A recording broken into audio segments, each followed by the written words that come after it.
If you're a Nintendo fan, you probably remember or at least have heard of the Virtual Console. Whether you experienced it yourself or you hear about it in discussions about the Switch online, you can't deny the Virtual Console was an integral part of Nintendo's business strategy during the Wii and Wii U era. Even though the Virtual Console was a key part of Nintendo's history, the Virtual Console service contains some non-Nintendo systems. Today, let's look at all these systems that appeared on Wii, 3DS, and the Wii U Virtual Console.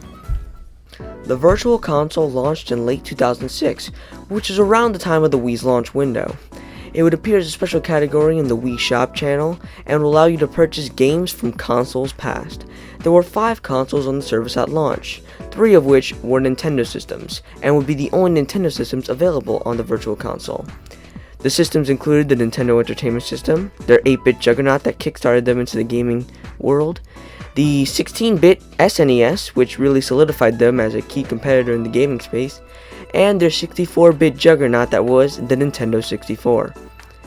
This was, of course, Nintendo's entire home console library at the time, and since the Wii was backwards compatible with the GameCube, that meant you could essentially play most of Nintendo's offerings from across every era. Of course, that also means that the rest of the consoles featured in the Virtual Console were from other companies. One of the 2 third-party launch Virtual Console systems was the Sega Genesis. The Sega Genesis was currently the only third-party console on the Switch Online service, so it's clear Sega trusts Nintendo with their library. Anyway, Genesis titles were priced at 800 points, which was around $8. If you watched my previous video, you will know that conversion. The link will be in the iCard on the top right. Anyway, titles that were from different regions were actually priced at 900 points. Both of these price points were comparable to the price points of the SNES games on the same service, which makes sense since both consoles were 16-bit and competing with each other at the same time.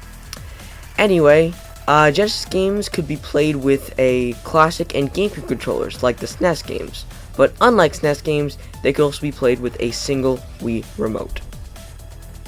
Some of the notable launch window releases were Golden Axe, Rystar, Dr. Robotnik's Mean Bean Machine, and Sonic 1. Throughout the lifetime of the service, you got all the Sonic games, including Sonic 2, Sonic 3, Sonic & Knuckles, Sonic Spinball, and Sonic 3D Blast. The Streets of Rage titles, Echo the Dolphin, both Earthworm Jim titles, the Golden Axe titles, and Phantasy Star 2 through 4 were some of the notable titles on the service. Essentially, with the service, you got all of Sega's greatest Genesis games. In addition, some Japanese consumers could experience North American exclusive titles for the first time, like Vector Man. Americans could also play localized games that used to be exclusive to Sega's failed Sega channel, where you could download games via a subscription. Since the data would be deleted when the system was powered off, there was essentially no way North American users could access these games without importing. Until the Virtual Console, that is. Finally, there was only one M-rated game to ever be released on the Virtual Console across all platforms, and it was actually released for the Genesis. The game in question was Splatterhouse 2. The original Splatterhouse was playable on the other launch Virtual Console system. The TurboGrafx 16, known as the PC Engine outside of North America, was the first console to be released for the 4th generation. It ended up competing with the more powerful Sega Genesis and Super Nintendo. In Japan, the system was pretty popular, but due to its lack of power outside of Japan, it failed to gain appeal. Due to this, a lot of TurboGrafx 16 games released on the Virtual Console would be released in an official capacity outside of Japan for the very first time. As for the cost of the games, they would be priced anywhere from 600 to 800 Wii points, but for those that came from Japan and were exclusive to Japan, it would cost 700 to 900 Wii points, so basically most of the library. Just like the Genesis, you could use a Wii Remote, Classic Controller, and GameCube Controller with these games. Some notable games released on the Virtual Console include Bomberman 94 for the first time overseas, all the Bonk games, and of course, as I mentioned before, Splatterhouse. Before we move on, a cool thing that I have to discuss is the Street Fighter titles that were available on the Virtual Console. The Virtual Console contained both the Genesis and TurboGrafx 16 versions of Street Fighter II Champion Edition. The Genesis version, which was known as Special Champion Edition, contained a special Hyper Fighting mode based on the immediate successor Street Fighter II Champion Edition Hyper Fighting. The Genesis and Super Nintendo also shared their respective versions of Super Street Fighter II: The New Challengers on the Virtual Console, with the Genesis version receiving an online mode which was unique to the Wii Virtual Console version, since, the Genesis version obviously didn't have online. In fact, there's barely any games that I could recall on the Virtual Console that even used Nintendo's Wi-Fi service.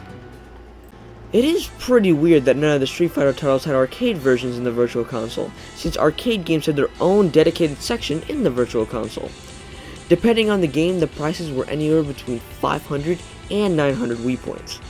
As with the previous systems, there was an option to play with a Wii Remote, Classic Controller, or a GameCube controller.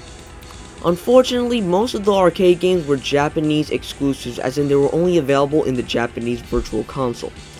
The main games featured were Bandai Namco arcade classics, but unfortunately the likes of Pac-Mania, Dig Dug, and Galaga, and many others were part of those Japanese exclusives.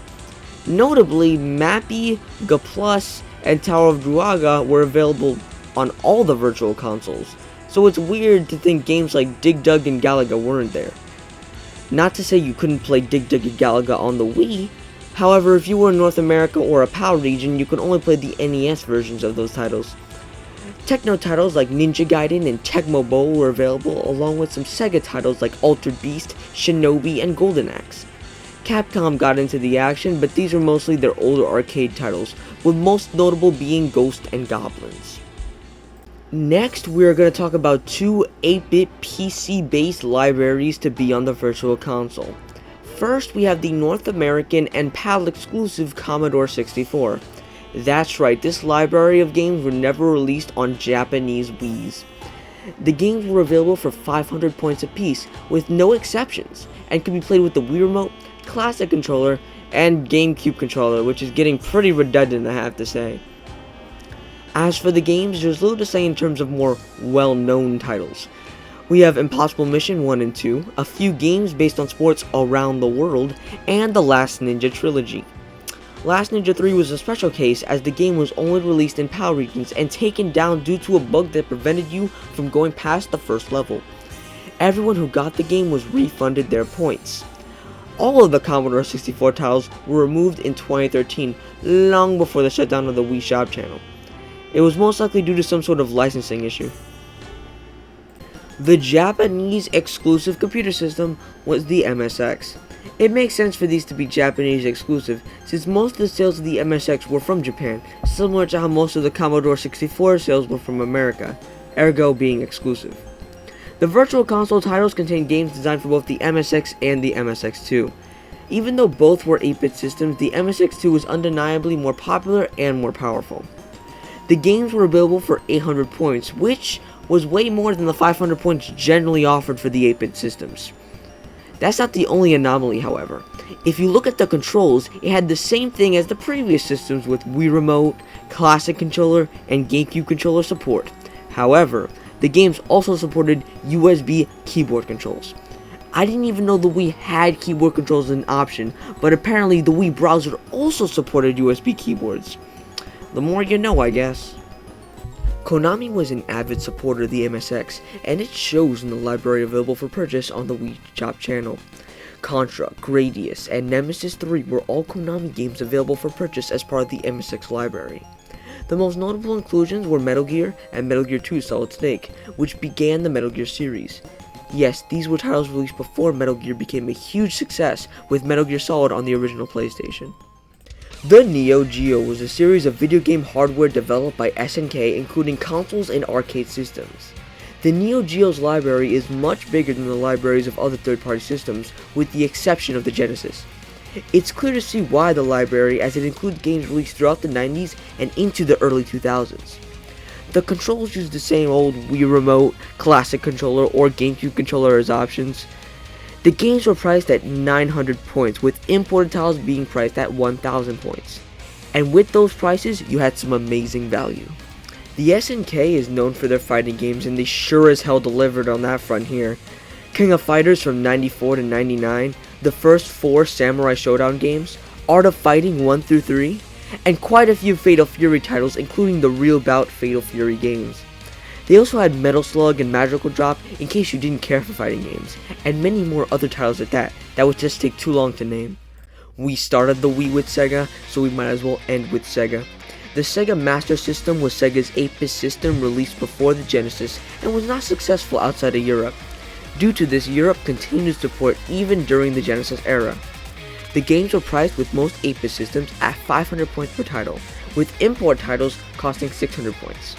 And as with other consoles, the control options were Wii Remote, Classic Controller, and GameCube Controller. Some of the most notable releases were 3 Alex Kidd titles, as well as Fantasy Zone 1 and 2, in addition to Phantasy Star. 3 Sonic titles were released, including Sonic the Hedgehog, Sonic the Hedgehog 2, and Sonic Chaos. Sonic the Hedgehog 1 and 2 were different from their Genesis counterparts, and Sonic Chaos was a platformer released exclusively on the Master System and Game Gear, their 8-bit handheld. All of the Sonic games were priced at 500 points, despite most being imported from Europe. I mean, it is Sonic, so I understand. Before we get to the Nintendo 3DS, I want to talk about the Wii U, since it lacked any third-party consoles I haven't already mentioned. In fact, it only contained 2 third-party consoles, being the TurboGrafx-16 and the MSX. The prices for both were comparable to the Wii, albeit now using actual currency. The TurboGrafx-16 now also had Wii U gamepad and Pro Controller support, whilst losing GameCube controller support, and, as far as I could tell, had a pretty similar library compared to the Wii. Most of the games were released outside of Japan after the launch of the Nintendo Switch in 2018. This was also right around the announcement that the Wii shop was closing, so I guess it made sense to bring these games to the Wii U eShop to extend the purchase life. The MSX was still Japanese exclusive and still supported USB keyboards in addition to the Wii U gamepad and Pro Controller. However, similar to the TurboGrafx-16, there was no GameCube controller support. A lot of the Konami games came over, with the notable exceptions of the Metal Gear titles for some reason. Now let's finally get to the Nintendo 3DS Virtual Console, which had 2 systems that were third-party. First is the TurboGrafx-16, being the only third-party system present on all the Virtual Consoles. However, it was only known as PC Engine because that was the Japanese name for the console, and this was exclusive to the Japanese Virtual Console on 3DS. Not only that, but it only had 4 games. China Warrior and Gradius were released on Christmas in 2013, while Alien Crush and R-Type were released on February 26, 2014. R-Type would later be removed in 2020 for unknown reasons. Finally, to end this off with the Sega Game Gear. This was their handheld 8-bit system, kinda like the Master System. The games were relatively cheap, like the Game Boy games available at the time, costing around $4 to $6 when the service was still active. The emulator used was made by M2 and was notably the only emulator not made by Nintendo. They generally help with ports, including the 3D classics from Sega on the 3DS as well. The games released include Dr. Robotnik's Mean Bean Machine, the aforementioned Sonic the Hedgehog 1 and 2 that released on the Master System on the Wii Virtual Console. It also had the sequel to Sonic Chaos, but not Sonic Chaos itself, which is weird considering that Sonic Chaos was a Game Gear title on its own. Anyway, the last Game Gear title was released early in the 3DS's life in 2013. The Wii's Virtual Console was bigger than I had ever imagined. All those retro games purchasable on one system, it's a shame I missed it. As I looked on, however, it was clear that it dwindled in its third-party output. It's a bit sad considering many people would like to have some sort of hub where these games are purchasable. But as we progress through time, all these games are becoming more and more readily available. And that is a very good thing. Well, see you next time. This is E-Man the Great, signing off. I just want to take this quick moment to thank the Nintendo Wiki or the NIWA Network. Whatever you want to call it, they helped me so much throughout this video. Also, thank you to all the video game news sites reporting back in like 2008. You guys not only keep history preserved, but were a massive help throughout this video. If you want some more Wii goodness, I tackled the DLCs that were available on the Wii. The paid ones, yes, paid DLC existed on the Wii. And if you want to look at that, make sure to click the link in the description. That's where the video will be. Otherwise, thank you guys so much for your support. See you soon.